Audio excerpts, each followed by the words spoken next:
Mais comme tous les travailleurs des collectivités territoriales qui ont été très déçus de leur ministre des collectivités territoriales, et nous exigeons véritablement son départ parce qu'il ne maîtrise pas véritablement le problème des travailleurs des collectivités territoriales.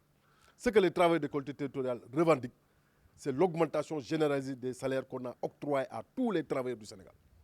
Donc, fort de ce constat, tous les travailleurs du Sénégal, des fonctionnaires comme du secteur privé et parapublic, tous ont reçu des augmentations généralisées de salaire. C'est ce que réclament aujourd'hui les travailleurs de collectivités territoriales. Mais nous avons vu un soi-disant ministre qui est passé tout à fait à côté vraiment du sujet.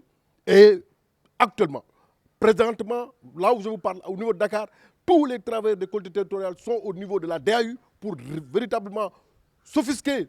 Donc on va presque vers la deuxième année, jour pour jour. Aujourd'hui, il a trouvé un travail déjà tout ficelé, tout fait.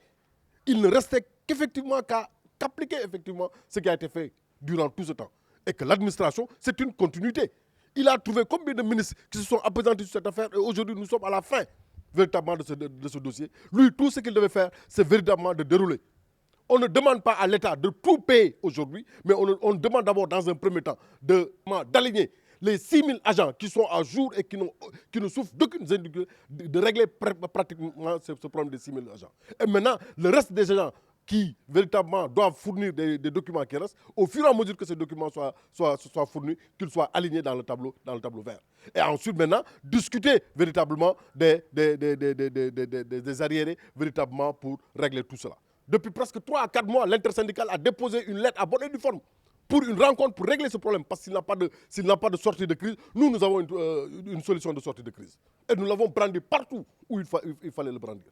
Si je vous donne le cas de Ziguinchor, la mairie de Ziguinchor, où je suis, sur véritablement les 6 000 cas qu'on doit payer, Ziguinchor ne paiera presque 60 cas. 60 cas dans un budget de 5 milliards.